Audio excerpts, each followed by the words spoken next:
పూర్తి వివరాలు చూసే ముందు మా ఛానల్ ని సబ్స్క్రైబ్ చేయడం మర్చిపోకండి. శ్రీ గురుభ్యో నమః. శ్రీ మహాసరస్వత్యై నమః. ఓం నమః శివాయ. నారాయణ శాస్త్రి ఆస్ట్రాలజీ ఛానల్ వీక్షిస్తున్నటువంటి ప్రేక్షక మహాశయులకు స్వాగతం, సుస్వాగతం. ఈరోజు మనము 2025 సంవత్సరం మే 18వ తేదీ నుండి ఛాయాగ్రహమైనటువంటి కేతువు సింహరాశిలోకి ప్రవేశిస్తాడు. సింహరాశిలో ఒక 18 నెలల పాటు సింహరాశిలోనే సంచరిస్తాడు. ఈ సింహరాశిలో సంచరించేటటువంటి రోజులలో మేషరాశి వారికి పై ఎటువంటి ప్రభావం కలుగుతుంది, ఎటువంటి ఫలితాలు ఇస్తాడు అనే విషయం తెలుసుకుందాం. మేషరాశి వారికి కేతువు 5వ స్థానంలో సంచరిస్తాడు. అసలు సహజంగా కేతువు యొక్క యాక్టివిటీ ఏమిటి అంటే, కేతువు ఒక ఛాయాగ్రహం, అంటే షాడో ప్లానెట్. కేతువు యొక్క కారకత్వాలను కనుక పరిశీలించినట్లయితే ప్రధానంగా కేతువు మోక్షకారకుడు, అంటే మోక్షానికి సంబంధించినటువంటి కారకుడు. అంటే భౌతిక సంబంధమైనటువంటి కార్యకలాపాల మీద విరక్తి కలిగించి ఆధ్యాత్మికపరమైనటువంటి భావనను బలంగా పెంపొందిస్తాడు. ఇంకా కేతువు యొక్క కారకాలలో గూఢచారత్వం కానీ, అంతర్దృష్టి కానీ, కొన్ని రకాలైనటువంటి బాధలు, సంతాపాలు కానీ, అంటే మనస్సు ఎప్పుడూ కూడా ప్యూరిఫైగా, అంటే పరిశుద్ధంగా ఉండటం మొదలైనటువంటి వాటికి ప్రధానంగా కారకుడు. కేతువు ఏ స్థానంలో అయితే ఉంటాడో ఆ స్థానాన్ని బలంగా ప్రభావితం చేస్తాడు. ఇంకా కేతువు మనకు ఎటువంటి ప్రభావాలు కలిగిస్తాడంటే, కొన్ని రకాలైనటువంటి భయాలు కలిగిస్తాడు, అపారమైనటువంటి వైద్య జ్ఞానాన్ని కలిగిస్తాడు, అవతల వాళ్ళ చేత ఎక్కువగా మంచివాడనిపించుకోవాలనేటటువంటి భావాన్ని కూడా కలిగిస్తాడు. అలానే గత జన్మ ఫలితాలను కూడా కేతువు ప్రభావితం చేస్తాడు.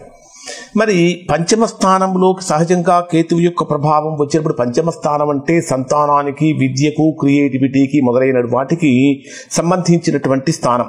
అంటే సింహరాశి, మేషరాశి వారికి 5వ స్థానం అవుతుంది. 5వ స్థానం అనేది బుద్ధికి, విద్యకు, సంతానానికి, లవ్ అఫైర్స్కి, అంటే ప్రేమ మొదలైనటువంటి వ్యవహారాలకు, క్రియేటివిటీకి సంబంధించినటువంటి స్థానం. అలానే రాజయోగానికి, అధికార సంబంధమైనటువంటి విషయాలకు కూడా 5వ స్థానం అనేటటువంటి చాలా కీలకమైనటువంటిది. కాబట్టి ఈ 5వ స్థానంలోకి కేతువు ప్రవేశించినప్పుడు ఇప్పుడు చెప్పినటువంటి అన్ని విషయాల మీద కూడా దాని యొక్క ప్రభావం, అంటే మన యొక్క బుద్ధి మీద, విద్య మీద, సంతానం మీద, ప్రేమ మీద, అలానే సృజనాత్మకత అంటే క్రియేటివిటీ మీద, రాజయోగానికి సంబంధించినటువంటి అంశాల మీద, అధికార సంబంధమైనటువంటి విషయాల మీద ఉంటుంది. కేతువు ఈ రాశిలోకి ప్రవేశించడం వల్ల కొన్ని రకాలైనటువంటి ప్రభావాలు పొందుతారు. ఈ ప్రభావాలు తెలుసుకునే ముందు మేషరాశి వారికి ఒక ప్రత్యేకమైన విజ్ఞప్తి ఏంటంటే, ఇప్పుడు నేను చెప్తున్నటువంటి ఫలితాలు గోచారం ఆధారంగా చేసుకొని చెప్తున్నాను. ఇవి మామూలుగా అయితే 90% మీకు జరుగుతాయి. ఎవరైనా సరే తీవ్రమైన ప్రతికూలతలు కనుక పొందుతున్నట్లయితే అటువంటి వారు ఖచ్చితంగా ఒకసారి మీరు మీ వ్యక్తిగత జాతకాన్ని విశ్లేషణ చేయించుకొని దోషం ఎక్కడుందో తెలుసుకొని దోష నివారణ కనుక చేయించుకుంటే సత్ఫలితాన్ని పొందుతారు. ఇక్కడ అందుట్లో ఇది ఎవరికి ఎక్కువ ప్రభావం చూపిస్తుందంటే, కేతు మహర్దశలు కానీ, కేతు అంతర్దశలు కానీ జరుగుతున్నప్పుడు దీని యొక్క ప్రభావం చాలా ఎక్కువగా ఉంటుంది. అలానే మీ వ్యక్తిగత జాతకంలో కూడా 5వ స్థానంలో కేతువు కనుక ఉంటే ఇప్పుడు చెప్పిన ఫలితాలు జరుగుతాయి. అలా కాకుండా మీ వ్యక్తిగత జాతకంలో కేతువు ఏదైనా పాపస్థానాలలో కనుక ఉన్నట్లయితే కొన్ని ప్రతికూలతలు ఎక్కువగా కలుగుతాయి. కాబట్టి అటువంటి వాటి గురించి వ్యక్తిగతంగా తెలుసుకోవటం అనేటటువంటిది చాలా మంచిది. ఇక్కడ మనకు ప్రధానంగా తీసుకుంటే 5వ స్థానం అనేది బుద్ధికి సంబంధించినటువంటి స్థానం. అంటే 5వ స్థానంలోకి కేతువు ప్రవేశించినప్పుడు మేషరాశి వారి యొక్క ఆలోచన విధానం చాలా షార్ప్గా మారుతుంది. అంటే లోతైనటువంటి విశ్లేషణ చేస్తారు.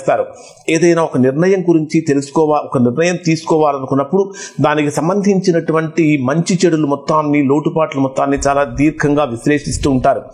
అంటే కానీ వీళ్ళ యొక్క ఆలోచన విధానం అనేటటువంటిది అంటే ఒక ప్రత్యేకమైనటువంటి దృష్టికోణంలో కూడా సాగుతుంది. కానీ 5వ స్థానంలో కేతు వచ్చినప్పుడు ఏం జరుగుతుందంటే, జనరల్గా పూర్వపుణ్యం తగ్గిపోతుంది.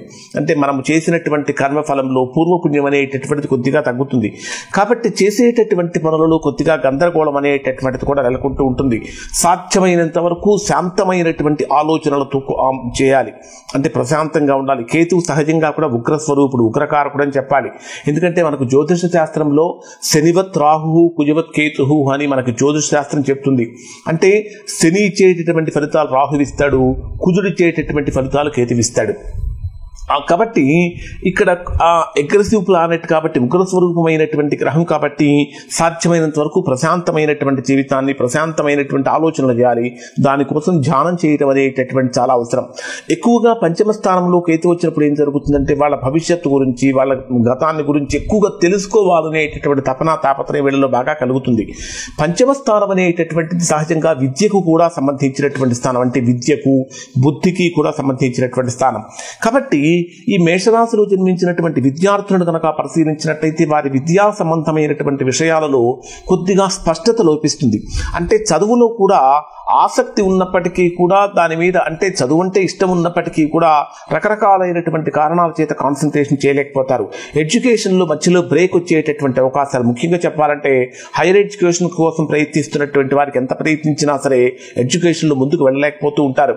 పంచమ స్థానంలో కేతువు ప్రవేశించినప్పుడు మతపరమైనటువంటి విద్య కానీ, తాంత్రిక విద్యలు కానీ, జ్యోతిష్యం కానీ, సైకాలజీ కానీ మొదలైనటువంటి వాటి మీద మేషరాశి వారు ఎక్కువగా అట్రాక్ట్ అవుతూ ఉంటారు, ఆకర్షితులు అవుతూ ఉంటారు. అలానే కాంపిటేటివ్ ఎగ్జామ్స్ రాసేటటువంటి వారు కూడా కొంచెం ఓర్పుతోటి ప్రయత్నిస్తూ ఉండాలి. అసలు పంచమ స్థానం అనేటటువంటిది మనకు సంతానానికి కూడా సంబంధించినటువంటి స్థానం కదా. ఈ పంచమ స్థానంలో కేతువు ప్రవేశించినప్పుడు సంతాన సంబంధమైనటువంటి విషయాలలో ఊహించినటువంటి పెను మార్పులు సంభవిస్తూ ఉంటాయి. అలానే ఎవరైతే దీర్ఘకాలంగా సంతానం కోసం ఎదురు చూస్తూ ఉన్నారో, అంటే వివాహమై చాలా కాలమైనప్పటికీ సంతానం కోసం ఎదురు చూస్తూ ఉన్నారో, లేదా ఇప్పుడు అంటే వివాహం ఈ మధ్య కాలంలోనే అయినప్పటికీ సంతానం కోసం ప్రయత్నిస్తున్నారో, అటువంటి వారు ఎక్కువగా జాగ్రత్తలు పాటించాలి. కారణం ఏంటంటే గర్భస్రావాలు జరిగే అవకాశం కూడా పంచమ స్థానంలోకి గోచార రీత్యా కేతువు ప్రవేశించినప్పుడు జరుగుతుంది. కాబట్టి గర్భవతులైనటువంటి వాళ్ళు ప్రత్యేకమైనటువంటి జాగ్రత్తలు పాటించాలి. అలానే పంచమ స్థానంలో కేతువు ప్రవేశించినప్పుడు మేషరాశిలో జన్మించినటువంటి వారు మీ పిల్లల యొక్క అభిరుచులకు తగ్గట్టుగా మీరు కూడా మారుతూ ఉండాలి అని చెప్పాలి. ముఖ్యంగా అంటే పిల్లల యొక్క అభిరుచికి తగ్గట్టుగా మనం కూడా మారుతూ ఉండాలి. పంచమ స్థానం అనేటటువంటిది క్రియేటివిటీకి, లవ్ అండ్ ఎఫెక్షన్కి కూడా సంబంధించినటువంటి స్థానం.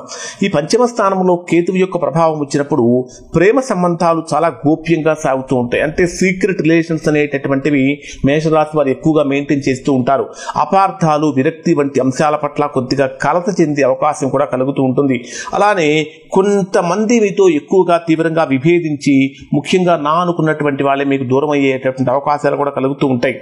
ఇక్కడ ప్రేమ వివాహాలు చేసుకోవాలనుకునేవారు కానీ, ప్రేమలో ఉన్నటువంటి వారు కానీ ఆ సంబంధాన్ని గురించి ఆత్మ పరిశీలన చేసుకోవాలి. అంటే మీరు తీసుకుంటున్నటువంటి నిర్ణయం కరెక్టా కాదా, ఎంతవరకు కరెక్ట్, అది కుటుంబానికి ఎంతగా ఉపయోగపడుతుంది, మీకు ఏ రకంగా ఉపయోగపడుతుంది, దానివల్ల ఎటువంటి ప్రతికూలమైన ఫలితాలు కనిపిస్తాయి అనేటటువంటి విషయంలో మేషరాశి వారు మీకు కొంచెం ఆత్మ పరిశీలన చేసుకోవాలి. అలానే ఇక్కడ పంచమ స్థానంలో కేతువు ప్రధానంగా ఆధ్యాత్మిక పరమైనటువంటి, ధార్మిక సంబంధమైనటువంటి విషయాలకు, మోక్ష విషయాలకు కారకుడు కాబట్టి మతపరమైనటువంటి అభిరుచి బలపడుతుంది అని చెప్పాలి. తత్వచింతన పెరుగుతుంది, అంటే ఎనలైజేషన్ పెరుగుతుంది. ఏది మంచి ఏది చెడు, జ్ఞాన మార్గం మీద ఎక్కువగా దృష్టి పెట్టడానికి ప్రయత్నిస్తూ ఉంటారు. ఒక రకంగా చెప్పాలంటే సాధన, తపస్సు, జ్ఞానం మొదలైనటువంటి వాటి మీద ఎక్కువగా ఫోకస్ చేస్తూ ఉంటారు. ఇంకా పుణ్యక్షేత్రాలు, వీటి గురించి ఎక్కువగా ఫోకస్ చేసే అవకాశం కూడా కనిపిస్తూ ఉంటుంది. అలానే పంచమ స్థానంలో కేతు వచ్చినప్పుడు ఏం జరుగుతుందంటే కొంత మానసికమైనటువంటి అశాంతి కలగటం కానీ, హార్మోన్స్ ఇన్బ్యాలెన్స్ కలగటం కానీ, కొన్ని రకాలైనటువంటి గుప్త వ్యాధులు మేషరాశి వారిని కొద్దిగా ఇబ్బంది పెట్టే అవకాశం కూడా కనిపిస్తూ ఉంటుంది. ముఖ్యంగా చెప్పాలంటే కర్మ ఫలితం అనేటటువంటిది బలంగా అనుభవించేటటువంటి విధంగా ఉంటుంది. అలానే పంచమ స్థానంలో కేతువు ప్రవేశించినప్పుడు సంపద, అంటే మనకి పంచమ స్థానం అనేది సంపదకు సంబంధించినటువంటి స్థానం కూడా కాబట్టి సంపద విషయంలో కొంచెం పొదుపు విషయంలో జాగ్రత్తలు పాటించాలి. ఆకస్మికమైనటువంటి ఖర్చులు వీరిని ఎక్కువగా ఇబ్బంది పెడుతూ ఉంటాయని చెప్పాలి. ఇక్కడ పంచమ స్థానంలో కేతువు సంచరించేటప్పుడు కొన్ని ప్రతికూలతలు అయితే కలుగుతున్నాయి కాబట్టి ఈ ప్రతికూలతలు తొలగిపోవటానికి ఓం శ్రీ కేతవే నమః అనేటటువంటి మంత్రాన్ని ప్రతిరోజు ఒక 108 సార్లు పారాయణం చేయటం వల్ల మంచి ఫలితాన్ని పొందుతారు. అలానే మంగళవారం రోజున కానీ, గురువారం రోజున కానీ నల్ల నువ్వులు, కర్పూరము, నెయ్యి మొదలైనటువంటి వాటిని కలిపి దీపారాధన చేయటం వలన పంచమ స్థానంలో సంచరించేటటువంటి కేతువు యొక్క ప్రభావం చక్కగా తొలగిపోతుంది అని చెప్పాలి. ఓవరాల్గా కనుక పరిశీలించినట్లయితే ఈ పంచమ స్థానంలో సంచరించేటటువంటి కేతువు యొక్క ప్రభావం మేషరాశి వారిని ఆధ్యాత్మిక పరమైనటువంటి మార్గంలో ప్రయాణిస్తుంది. ఆత్మస్వరూప స్వరూపాన్ని పరిశీలించేటటువంటి విధంగా, ఒక రకంగా చెప్పాలంటే కొన్ని విషయాలలో పరీక్షా కాలంగా మారుతుంది. అలానే ప్రేమ, పిల్లలు, బుద్ధి మొదలైనటువంటి విషయాలలో కొన్ని రకాలైనటువంటి ప్రతికూలతలు కూడా కలుగుతూ ఉంటాయి. ఇవన్నీ కనుక తొలగిపోవాలంటే ఇప్పుడు చెప్పినటువంటి పరిహారాలు చేసుకోవాలి. ఇంకా వ్యక్తిగతంగా కనుక తీవ్రమైన ప్రతికూలతలు కనుక కలుగుతున్నట్లయితే ఇప్పుడు చెప్పినటువంటి విషయాలలో ఒకసారి మీరు మీ వ్యక్తిగత జాతకాన్ని కూడా విశ్లేషణ చేయించుకొని దోషం ఎక్కడుందో తెలుసుకొని దోష నివారణ చేయించుకుంటే చక్కగా సత్ఫలితాన్ని పొందుతారు. ఇవి మేషరాశి వారికి పంచమ స్థానంలో సంచరించే కేతువు యొక్క ఫలితాలు. శుభం.